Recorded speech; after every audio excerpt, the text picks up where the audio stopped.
Саламатсыздар, урматтуу Жылдыз Тайм YouTube каналынын көрүүчүлөрү. Күлкү ден соолуктун мүлкү демекчи. Бүгүн биз Болсунбек Стакеев агабыз менен маек болмокчу. Саламатсызбы? Кандайсыз? Саламатчылык. Рахмат. Кандай жүрөсүз? Ден соолуктарыңыз жакшыбы? Укмуш. Жаркылдап жүрөбүз. Өзүңөр кандай? Сон. Күн ысыкта кыйналбай элесизби? Костюм кийиппи? Костюм кийип. Нормально. Келин сонда көлөкөлөтүп бир аз отуруп алалы, Отуруп алып ыңгайлуураак кылып. Баш жүргүдө. Ооба. Спасибо белек, Бисмилlah. Негизи эле мен сизди чакырган себебим мындай болуп калды десеңиз, аябай кызыктуу болду да. Мен атам менен үйдө отургамда, анан телевизордон сизди аябай көрөт да. Анан мен кичинекейимин бир кыялданып келчүмүн да, ушундай жылдыздар менен чогуу сүйлөшүп отурам, качан мен телевизордо көрүнөм депчи. Анан атам айтып калды мага, ушул Болсунбекти чакырбайсыңарбы, менин тең тушум болот, сен Айша таңдай болуп калат деп ушинтти да. Макул деп сизге жазсам эле жооп берип калыңыз. Чоң рахмат бүгүн келип бергениңизге. Рахмат. Бүгүн сиз менен эркин эле сүйлөшөбүз, жөн эле сиздин чыгармачылыгыңыз жөнүндө бир аз. Анан менде бир аз оюн сыяктуу 3 суроом болот. Аны сиз өзүңүз ачып окуп, анын ичинде башында түшүндүрө кетейин сизге. Анын ичинде деген 2 суроо жөн эле суроолор болот, а 1 суроо деген бир аз тапшырма иретинде болот. Макулсуз да, Макул, мен мону вести кыйнабай турган тапшырыгым болду. Андай эмес, ооба. Болду. Анан сиздин баягы айта албайм деген чыгармаңыз бар го. Ошондон баштагым келип турат да. Сөзү күчтүүбү? Ооба, сөзү күчтүү, өтөрүлүктөчү. Ошону кандай максат менен айттыңыз, ырдап чыктыңыз эле, хайп болуп кетти го аябай эле. Өзү негизи шоу дүйнөсүндө бул жаңылык гана элге өтөт экен да. Элмирбек акындын жакшы сөзү бар го, биз эч кандай жаңылык кылган жокпуз. Болгон улууларды кайталадык дейт го. Ооба. Улууларды биз деле кайталай турган болсок, сөзсүз түрдө бир мындай необычный нерселер гана ушундай күлкүдө эл арасында ооз калып кетет да. А меники эми баягы өзүм токтогулдук болгондуктан ырдагым келе берчү, ырдайын десем үн жок деген, жакшы деле үн жок эми. Кудайга шүгүр эле, бирок салыштырмалуу эми үнүм каргадай болуп турат да. Булбулунда кантип айтам. Өзүм концерт коюп атам, анан концерттерди менен баштагам келди да. Андан мурда бир Фейсбуктан бир музыка угуп, ошол жагып калып, мен да кайталай берчүмүн. Ушинтейинчи дедим, мындай айтайынчы. Тем эле соңку кездерде мындай көп нерсени сүйлөй албай калдык го. Нананай дейт болуп калдык. Анан ошондой бирок менен 2 коен атылган тамаша да. Анан ошол жерде айткан сөзүңүз бар го, лалалай деп эмне айтып атасыз деп суроо берсечи, элдер айткансыз го, ал жерде бензин кымбат, анан продукты кымбаттап кетти депчи. Ошол жерде аябай жаккан да магачы. Ошол кезде ушул чыгып атканда как раз Ички иштер министрлиги ушу кымбатчылык жөнүндө айтпагыла деген бир ушундай эмес чыккан да, бир жараян чыкканда, анан кантип айтпай атат, эл да айтат да деп мен аябай таң калып, эми ушу айтпай эле коюш керек болуп калды деген мындай. Эми баягы күлкүдө жүргөндөн сөзсүз түрдө кагаздын ичинде кагаз бар да. Ооба. Анан катып айтып койгонбуз. Анан негизи эле ушул сиздин чыгармачылыгыңыздагы бир сценарийди менен чыгасыздар да, сиздер даярданып турупчу сахнагачы, элге концерт коердо деле негизи эле. Анан ошол жерде сизде жанакындай сахнага чыгып туруп сценарийди унутуп калып, анан тамашаңызды унутуп калган жагдайлар болду беле? Болот да, эмне болбойт. Себеби жаңы сайтта коюп аткан болсоң, ошону унутуп каласың. Бирөөгө бияк «Эй!» деп какырып жүргөн болсо, мынтип карап текст чыгып кетиши мүмкүн эсиңен. Болот, бирок негизгиси биз сатирага ойноодун алдында ал окуя эмнени айтайын деп атат деп түшүнүү көбүрөөк анализ кылабыз, ошон үчүн унутуп калсаң деле кайра башка сөз менен кирип кете бересиң. Кыйынчылыгы жок. Кыйынчылыгы жок. Эң негизгиси аны айтайын деген оюн билбесең, анда мандырашып бересиң да. Эмнени айтасың, сен өзүң түшүнбөсөң, аны элге эмнени айтайын деп атам деген маанисин билбей турган болсоң, анда чын багы жерде жаткан баклажка дегенге чейин барасың да. Анда сиз айта кетпейсизби? Негизи эле ошол сатиралык түрдө негизи эле кудулдардын 3 сырын айтпайсызбы, кандай? Сыры деген эми кандай? Кудулдардын эң эле жаман болгон жери товар өтпөй алганда жаман болот. Күлдүрөм деп чыгып, күлдүрө албай алганда, биз эми ушун товар өтпөй деп коебуз да. Ошол жаман ыңгайсыз да, кудул адам үчүн. Бир сыр ушул. Экинчи сыры күлдүрөм азыр, мен уже күлөт азыр мынауга деп туруп чыгып, же айтып берүү манераң туура эмес болуп калып, же туура эмес акыбалды айтып калып өтпөй калганда дагы аны эч ким түшүнбөйт да өзүңөн башкачы. Жосо тойго барып калып айтып калдың соң эт тартып атканда айтып калсаң, мисалы ал кыргыз этти көргөндө бүт этке лаксып кетет да. Жакшы эле нерсе айтасың, бирок маани берилбей калат. Ошондо жаман кыжалат болосуң. Анан Кудулдун чоң трагедиясы идея таппай калганда го дейм.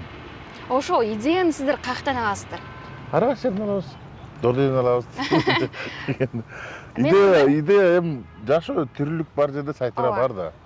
Чыгат сөзсүз түрдө идея, анын эч эмеси жок. Мен ойлойм, ошо сиздер деген сценарий жазардан деле элдин жашоосу кандай болуп жатат, акыркы жагдайларга карап туруп, анан ошону сатирага салып айтканда негизги сыры ошол болсо керек, э? Анан эл чындыкка күлөт да. Эч жалган күлбөйт да. Жалган айтсаң окшошпой калыптыр деп коюшат, жосо канча өлө деп коет да. Анан баары кытыгы боло турган жерде чындыкта адам чыдай албай калат да, өзү күлүп берет да. Ошол чындыкты ажырата билишиң керек да. Чындыгы кайсы? Бизге элден алабыз, бирок эл өзүн айтып берет. Мисалы мага жолдон жолго калайсың, мынтип айтпайсыңбы? Биздин айылда момундай болгон, тигиндей болуп, өткөндө минтип эле биттен баягы күлкүдө жүргөндөн кийин күлкүлүү эменин табардын баары бизге келип айтышат да. Анан ошол жерде деле мисалы үчүн өтө турганы бар, өтпөй турганы бар. Баары бир чындыкты кубаласаң гана тамаша курч болот. Анан негизи эле ошол сиздин тармагыңызда дейли, сиздин досторуңуз, жакындарыңыз сизди баары Кудул катары таанышып, анан чогуу бир жерге отуруп калганыңыздарда сизге айтабы ушинтип, мен деле суратпаймынбы сизденчи сырларыңызды, анан ушинтип кантип чыгып кетесиң ушундай болуп депчи. Анан ошентип сураганда сизде ыңгайсыздуучулар болбойбу? Башында ыңгайсыз болчумун, мындай эмне ушинтип беришет деп, анан көрсө эме турбай. Милицияга мисалы телефонун жоготсоң, бар айтасың деп тигинтти, анан мени уруп койду десе дагы милицияга барып даттанасың турабы. Ошо сыяктуу эле. Оорусаң дарыгерге барып даттанган сыяктуу эле. Күлкүдө жүргөндөн кийин күлкүдөгү даттарды бизге айтат да. Анан биз туура эле түшүнөбүз, башында мындай түшүнчү эмесмин, анан көрсө айтканга жөнү бар экен да. Мен туура эле түшүнөм азыр. Анан ошол мен ушуга чейин адамдардан интервью алып келе жатып мындай ойлор болот да. Ар бир тармактын өзүнүн кыйынчылыктары бар да.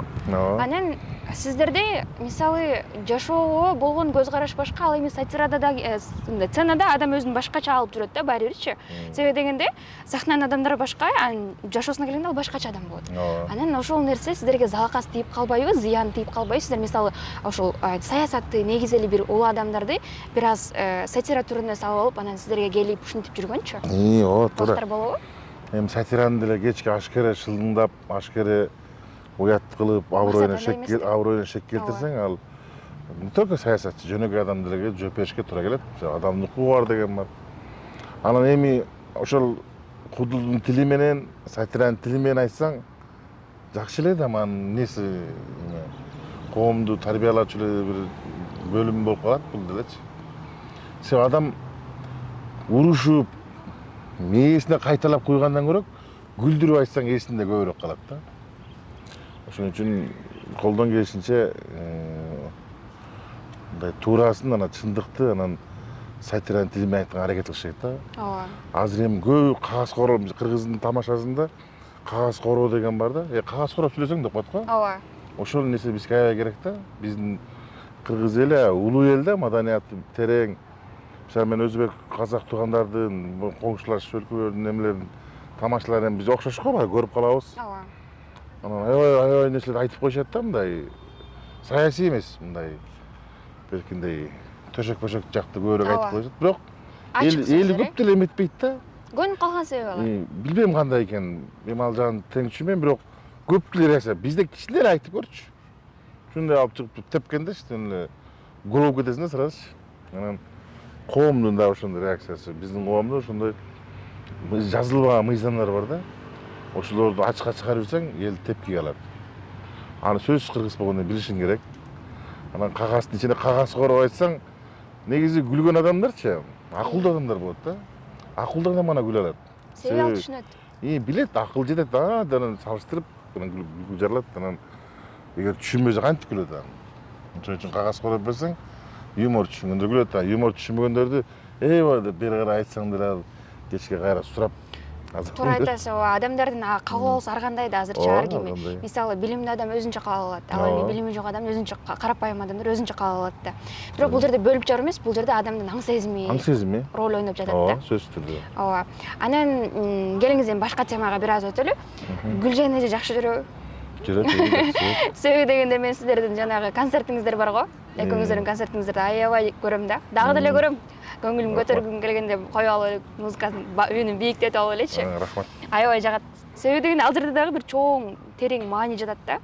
Азыркы учурдагы адамдардын жашоосу, бири бири менен мамилеси, сонун берилген да.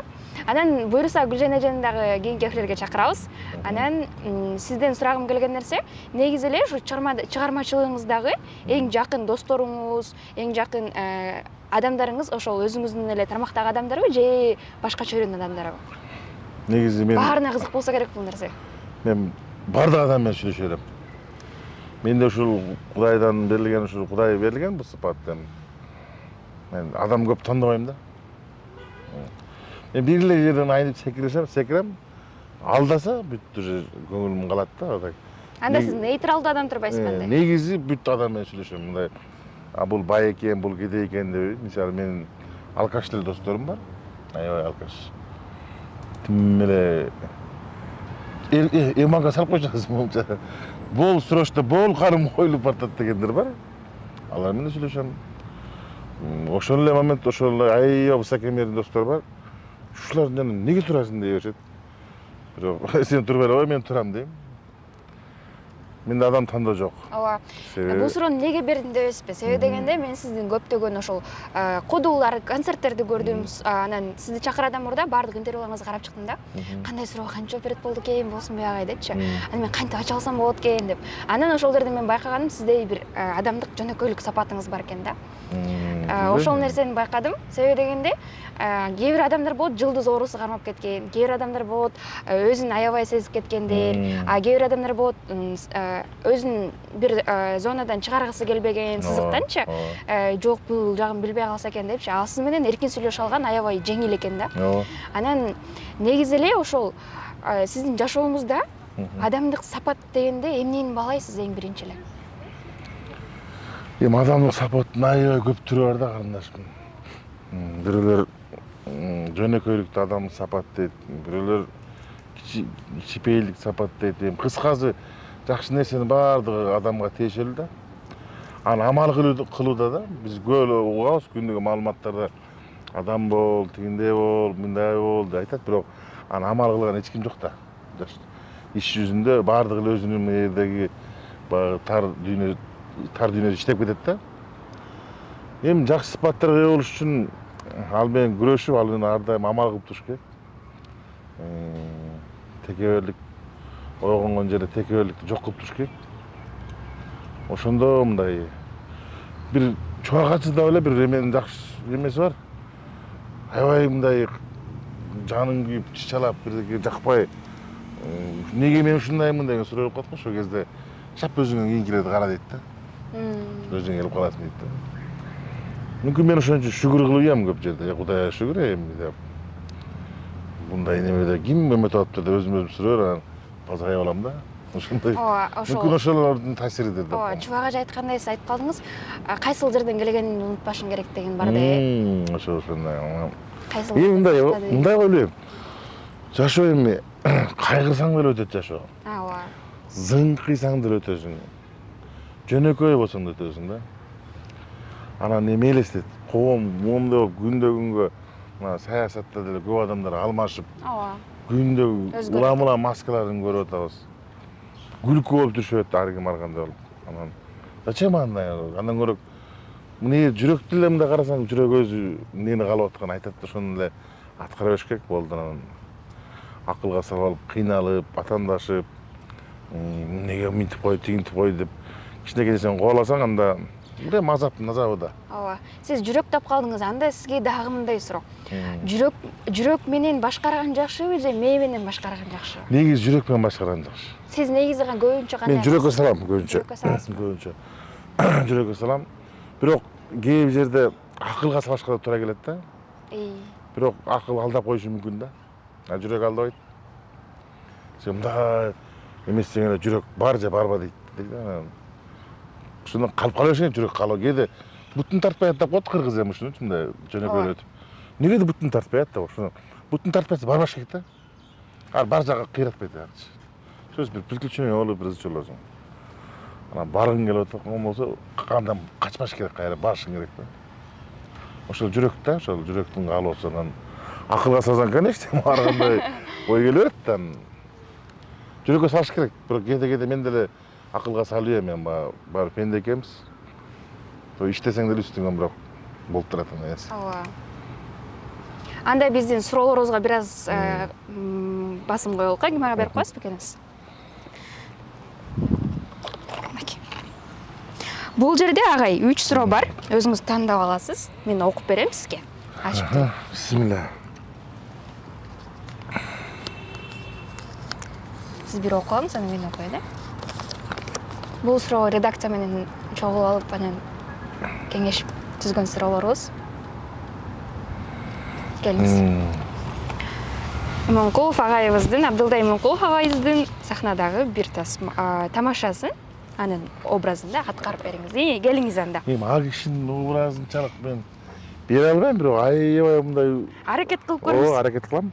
Ооба. Аябай эме киши да ал. Жан дүйнөсү менен ойноп, мындай ойногондо. Мен ал киши менен интернет ойноп атып, бир жолу качан келдиңиз, качан кетесиз деп сатирасын ойноп атып. Ооба. Гүлөнгөн жерине чыгып алыптым да. Кече келдим, эртең кетем десе. Жүрөм чыгып атып деген бир айылдашпыздар, акем деп кетет анан. Онда мен тура эмес кылып атамбы, ошого жинденип атабы деп көрсөт чыгып алып, эмне болжурайсың ай. Жашнак ойнобойсуң деп да. Ошондо аябай коркуп кеткем да, анан ошончалык интернетте ойноп жүрүп, өзүм ушунчалык таң калгам да. Эмоциясы аябай укмуш. Өтөт. Анын бүткүл тулку бою ошол эмен образга шайкеш келип турат. Ооба. Мен кайсы эмесине эмет берейин эми? Бир аз ойлонуп көрүңүз, убакыт берели анда. Жанагы Абдулла акенин көп эле эмелери бар жана. Деп тиги илгерки Манас Бердибек агайлардын тирүү кезинде, Рахман Разык агайлардын тирүү кезинде ойногон солдаттар деген сатирасы бар эле. Чурбан, курбан деген.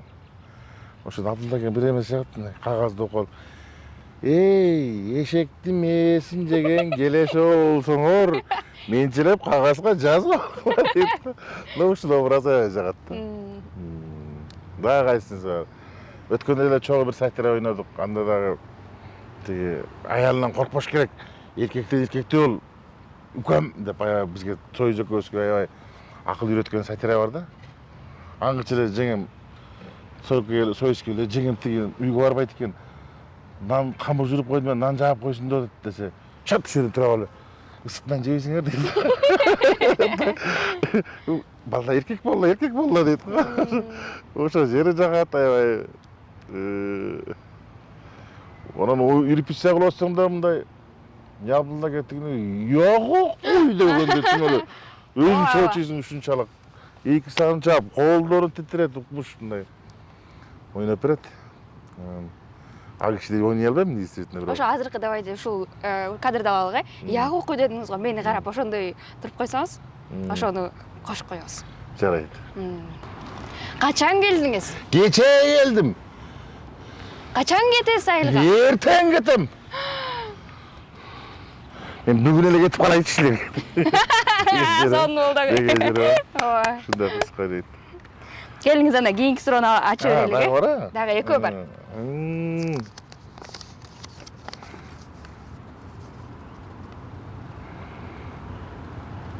Мен окуп коеюн, эме? Бул жерде сиз кандай ойлойсуз, адам баласы өзүнүн жан дүйнөсүнүн үнүн угуу үчүн эмне кылуу керек? Ооба, бул жерде сиздерде жатат. Себеби дегенде сиздер күлкү деген нерсени жан дүйнөдөн чыгарып айтып бересиздер да. Ошон үчүн берилген го дейм бул суроо. Жан дүйнөсүнүн үнүн, коомдо эле билинет адамдардын жан дүйнөсү. Кейип аткан болсо, кайгырып аткан болсо, ошол жерде сөзсүз проблема бар. Анан ушага сон болот, бияга тиги болот, ал жерде сөзсүз жыргал бар. Кейиген турмуштун эли өзү айтат. Сурабасаң да айтып берет. Ошол жерден биз көбүрөөк угабыз. Биз эми тойго, жакшылыктарга барганда эле сразу эле айтып коет. Эч андан суратпайт деле да. Машинага түшүп калсаң, бир коомдук жолугуп калсаң, ошол жерден эле жалпы элдин үнүн угуп жүрөбүз. Мен ошо жана айтып атпайсызбы биз тиги мындай жөнөкөй экенсиз деп. ооба. Мен ошон үчүн дагы жөнөкөй болом да. Себеби элге жакын болсоң, эл өзү ушунчалык ачылып чачылып төгүлүп берет. Эмне себептен ошону элдер силерге ишенип айтат деп ойлойсуз? Кантип өзүнүн муңун айтат, өзүнүн ичинде болгон нерсесин, оюн айта алат силерге? Кудулдардын эң чоң фишкасы бар да. Ал чындык. Чындык. Чындыкты айтат. Ошон үчүн биздин оозубуздан уккусу келет өзүнүн проблемасын, кайгысын, болуп аткан кырдаалдарды кудулдардын оозунан уккусу келет. Анан бирөөгө жини келип жүрсө, ошо кудул ошону тамашага салган болсо, туура айтты да, ошо нак жайлады дей берет го. Ошол өзү айткандай болуп, мындай удовольствие алат да. Ошо чындыкты биздин оозубуздан уккусу келишет да. Мага киши айтса эч ким укпай коет да, анан жалпылап биз айтып беребиз. Ошон үчүн дагы ошол кайгы муун айтат болуш керек. Ооба, туура айтасыз. Себеби дегенде бул суроону берип атканда мен дагы мага дагы бир аз жакты да. Себеби дегенде сизден укканды кааладым. Эмнеге? Себеби адамдын жан дүйнөсү деген нерсе азыр бир аз аксап баратат да. Себеби дегенде адамдар эки жүздүү болгонду, анан оюн эркин айта албаганды жакшы көрүп калышты. Чынын айтканда. Азыр кошоматчылардын доору болуп атпайбы? Кошоматты аябай адептүүлүк деп үйрөнүп ойлоп калышты да. Кичипейилдик кошомат сыяктуу көрүнөт, бирок андай эмес да, экөө эки башка да, мисалы үчүн. Азыр кошомат кылган адамдардын доору да, азыр кошомат кылсаңчы, иш жаман сонун да. Бизде азыр мындай болуп калбайдыбы? Азыр тилип айтканда болуп кетесиң да сразу. Бизде ушундай болуп калбайдыбы? Кимдин акчасы көп, кимдин бир аз иштеген орду бийигирээк болсо, ошолордун заманы. Ошолорго адамдар ээрчип болуп баратканчы. Базар экономикасы, мону акчага болгон муктаждык көп, мындай билимдүүлөрдү мындай эмесин баасын жоготуп койду да, бүт акчалуу. Кече Facebook'та бирөө жүрөт, 20 жылдыкта дейт. Эме дейт. 2 мен окуган бала алдыда кирип келатат дейт. Бай экен да, аябай бай экен. Ошол сүйлөсө ошонуку туура экен, ошонуку эп экен да. Анан ушундай заман болуп атат эми. Бирок азыр эми ушундай акчалуулардын кадырын көтөрүп атышпайбы? Ооба. Бир кездер болот, билимдүүлөрдүн кадыры көтөрүлөт, Кудай буйруса. Буйруса, келечек жаштардын колунда, биздин колубузда. Биз эле азыр ошол нерсени таразалап билип атабыз да азырчы.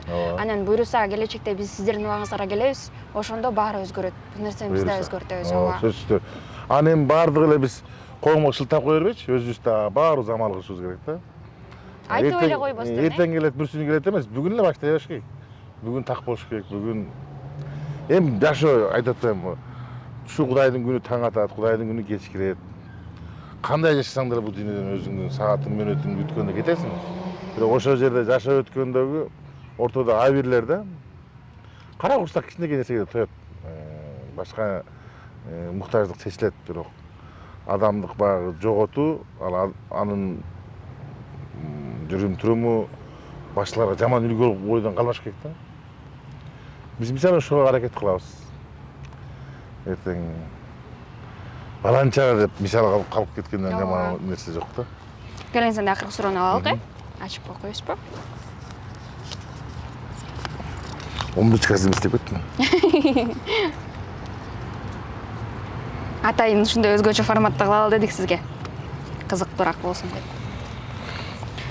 Гүлжайна эженин туулган жылы кайсы? Анан кайсы айылдан экенин жана ал жөнүндө бир чындык айтып беришиңиз керек. Келиңиз анда бул жерде бир чындык деп, Гүлжайна эже ачыкка чыгарбаган чындыкты айта алганда. Сиз билген, анан Гүлжайна эже аны адамдарга айтпаган.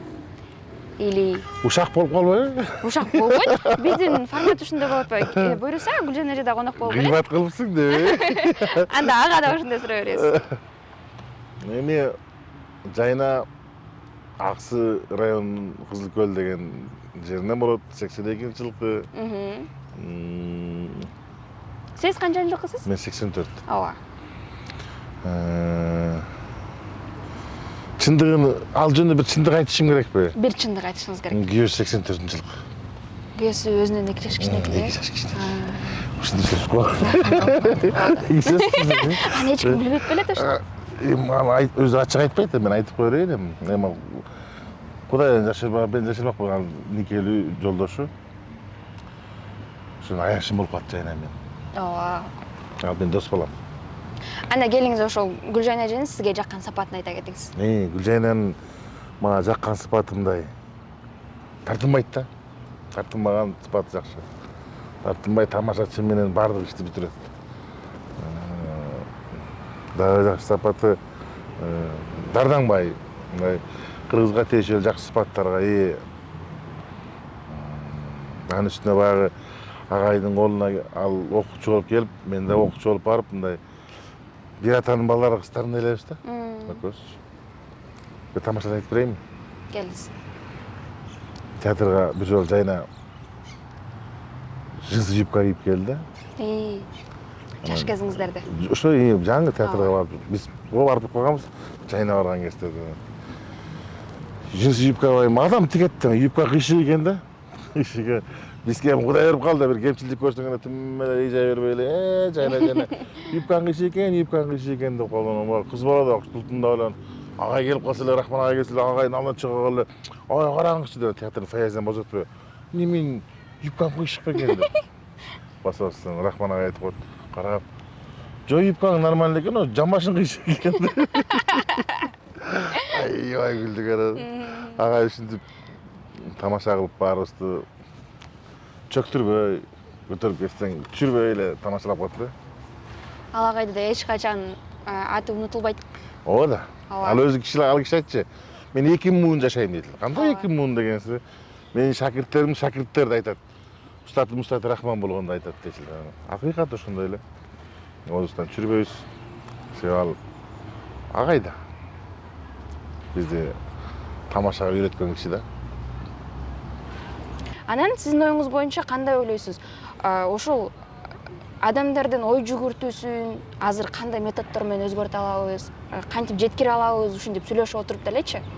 Биринчиден кандай аспектилерди айтасыз? Биздин эл улуу эл да. Ооба. Эми жасалма тарых дешеби, мүмкүн ойлоп тапкан тарых дешеби, же чыныгы тарых дешеби, бирок тарыхый фактылар менен айтып, даже даңазалаганбыз эми президентибиз Аскар Акаев 2200 жыл деп тарыхты мындай официалдуу түрдө белгилегенбиз да. Ушул жерде эле 20 кылымдан ашык жашап атабыз да. Салыштырмалуу көп туугандардан улуубуз да биз. Биздин байыркылыгыбыз ошол жерде. Анан көп билерман агаларыбыз айтат, кыргыз эли улут жаратуучу эл дейт да. Мисалы үчүн кыргызга орус аял алып берип, анан балаңач, небереңе дуңганы аял алып берип, анан чебереңе казак алып берип, анан башкыр алып, түркмен алып берип кете берсең, 7-чи балаңа барганда башка улут пайда болуп калат экен да. Ошон үчүн кыргыздар улут пайда кылуучу эл деп коет. Анан мүмкүн бизден бөлүнүп чыккандыр, биздин бир бутагыбызdır. Өзөгө катары ошол улуу, мындай айтканда көрөнгө бизден кетет да, көрөнгө. Мындай эле байкайсызбы? Биздин ырларды которуп туруп тиякты туугандар ырдаса, башка улутта туугандар ырдаса, дүң болуп кетет да. Биздикилер кетпей калат да бизге. Тиги баягы Эмне себептен деп айрандын уюткусун бирөө алып кетип, уютса, кайра уюткап келсең, бияк кыса болуп калат го. Ошондой. Тиги жак ширин болот. Ошондой сыяктуу. Бул менин жеке оюм да. Ар ким ар кандай көз карашты айтат, бирок менин оюм ушундай уюткубуз бар элбизде. Анан тамашалары болчу, казак туугандардын тамашасы ушул күндө азыр жакшы эле. Ооба. Аябай жакшы, мисалы күчтүү кудулдары бар. Тамашаларын аябай сахналарын укмуш жасап беришет. Мамлекеттен чечилген да алардын баары. Биз айтсак эле бирдеке арзанаман айтып атат дейт. Айткым деле келбейт. Баары чечилген, бир эле кудулдун аркасынан мисалы үчүн жок дегенде 10-15 киши иштейт да. Биз 15 кишинин аркасынан бир кудул иштейбиз. Биздики тескери ушул жерде турат да. Анан ал жакта эми багы саясат башкачараак, тартипти бекемирээк кармайт. Ошон үчүн кызылсыздыктан чыкмай жок. Баардыгын түз берип койгон деген кантип сен айта аласың мисалы үчүн. Мисалы үчүн айлык берип аткан жетекчиңе сен эчтеке дей албайсың да. турабы, ошол сыяктуу ал жерде кызыл сызык бар. Тамашалардын айтылышы боюнча казак туугандары азыр жаңы замандын эмеси менен жакшы эле өнүгүп баратат сатирасы.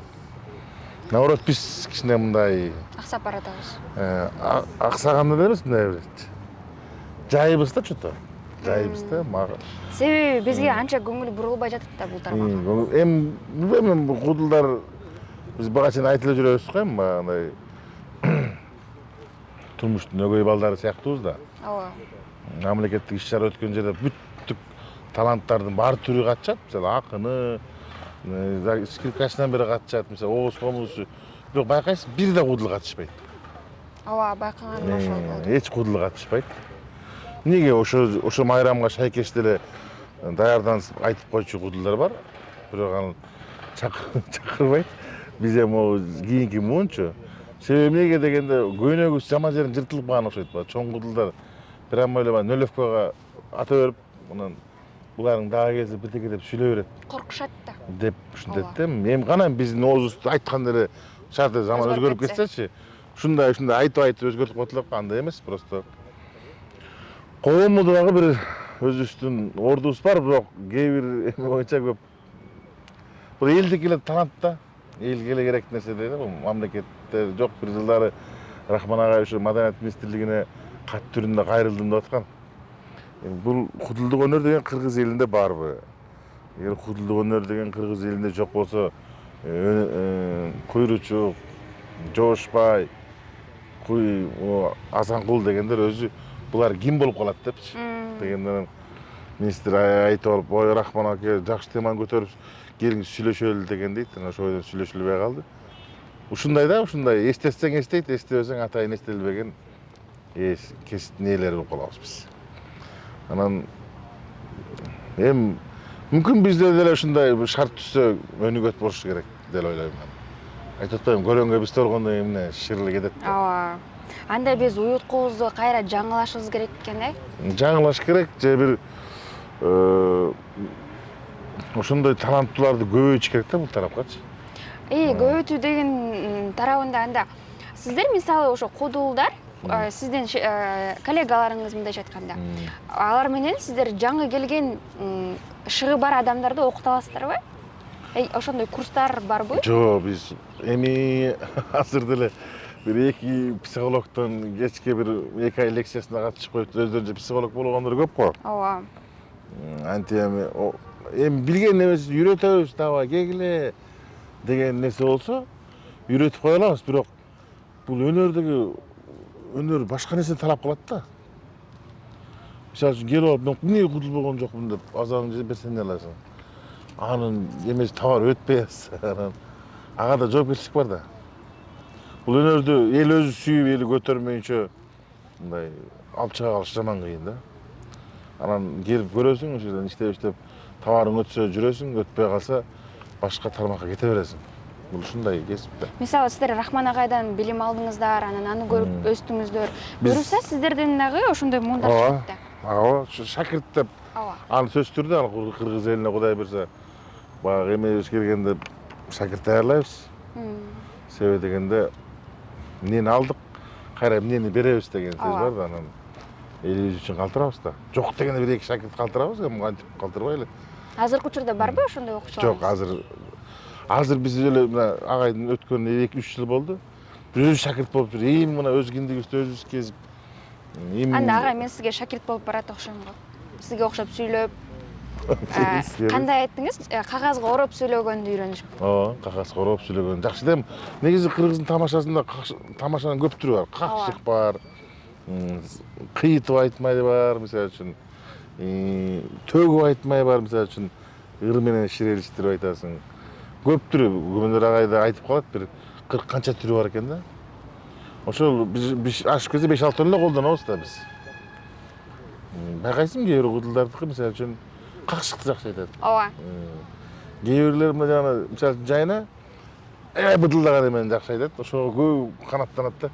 Автоматтай сүйлөйт да жайына депчи. Ушундай, ушу кудулдун деле ушундай бир эки тармагы болот экен, ошонун ичинде өзүңө тиешелүү ошону